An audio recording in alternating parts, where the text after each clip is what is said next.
pouquinho videogame, vamos falar do videogame. A criança está jogando videogame, ou qualquer um está jogando, ao mesmo tempo está colocando sua mente em atividade, e pelo fato de tá pensando, estar ali na ilusão, vamos dizer, já está causando a parte lúdica. As características: brinquedos e brincadeiras, mas livres de regras, atividades que não visam a competição como o principal objetivo. Pesquisadores envolvidos em processos educacionais consideram o jogo fundamental para o desenvolvimento e a educação do ser humano. O que é o jogo? A literatura científica investiga sua natureza e função, efeito dos jogos, estruturas psicológicas de quem joga, esclarecimentos em processos de desenvolvimento infantil. Segundo teorias sobre características do jogo, Huizinga, 1990, Caules, 1990, Chateau, 1987. Pode-se encontrar critérios que especificam a sua natureza, tais como autotelismo, espontaneidade, prazer, falta de organização, liberação de conflitos e supramotivação. Ou seja, pode passar. Autotelismo. O jogo possui um fim em si mesmo. Isso aqui está no texto, tá? Segundo os autores que eu li ali, que eu citei. O jogo possui um fim em si mesmo, não comportando o objetivo senão a própria ação. O jogador se preocupa com o resultado da sua atividade. Sendo assim, vamos usar de novo o exemplo do futebol. Qual que é o maior objetivo do futebol? O gol, fazer o gol. Então, ninguém vai jogar futebol para não marcar o gol. Todo mundo vai jogar futebol a fim do objetivo, fazer o gol.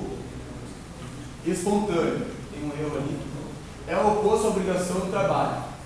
Fundamental a existência de controle externo, ou não. Importante o nível de controle externo no jogo para inibir a espontaneidade, tal como nos jogos esportivos competitivos.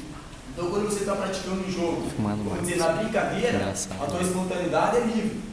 Se você quiser jogar de zagueiro, você vai jogar de zagueiro. Se você quiser jogar de atacante, você vai, porque é livre. Apesar de uma brincadeira, um jogo. Agora, já do lado profissional, você não pode, você tem que ter os limites. Você controla isso. Você tem um técnico te orientando a falar, você vai jogar só de volante. Então, você só vai marcar aquele cara, você só vai dar apoio no ataque em tal jogada. Você vai jogar de lateral, você só vai apoiar. Então, aí que já limita a sua espontaneidade. Daí o prazer. O jogo é essencialmente prazer, ao passo que a atividade adaptativa tem um resultado útil e independente do prazer. Então, assim, o jogo não é só a vitória, tem o lado da derrota, né? Isso que eu vou precisar ter isso aqui.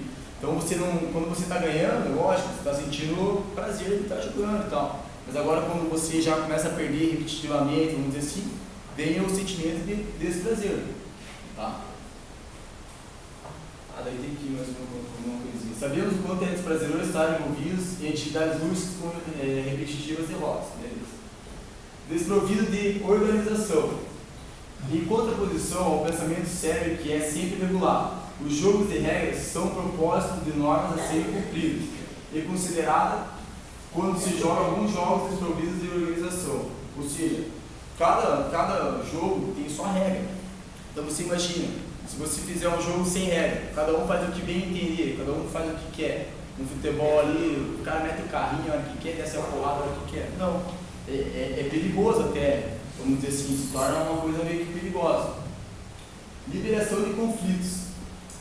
Apontada como característica básica do jogo, esse critério busca valorizar os importantes aspectos e a função educacional da atividade lúdica.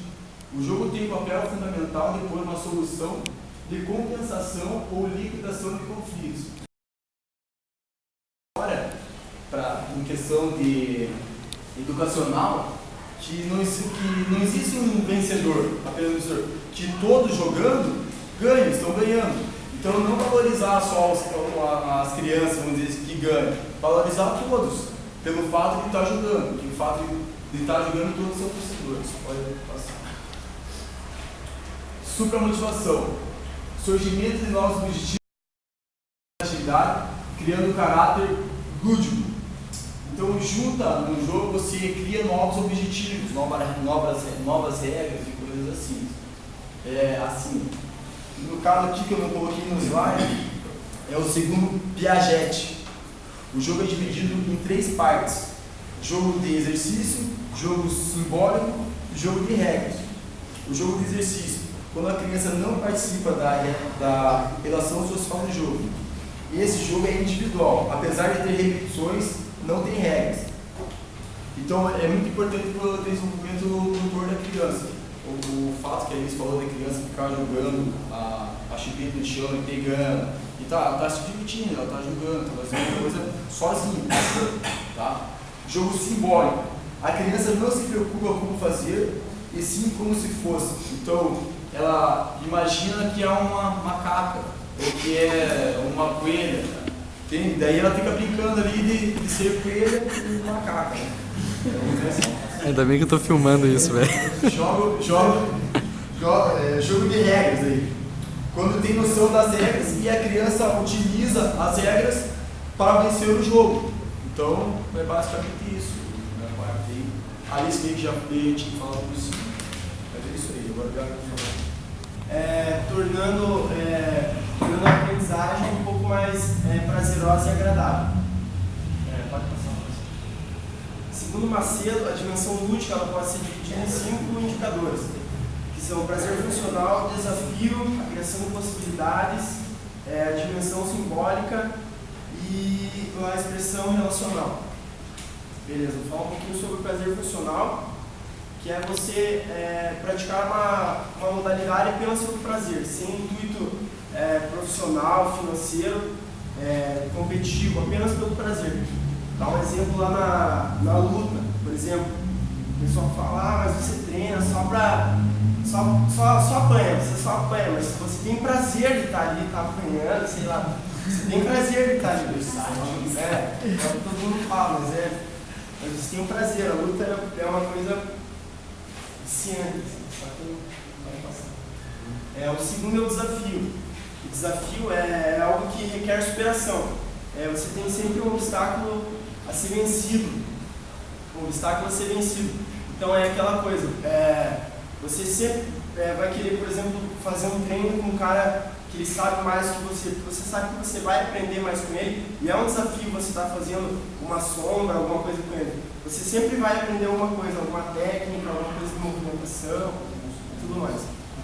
A terceira indicação é a inversão de possibilidades, que é toda atividade, ela não é impossível.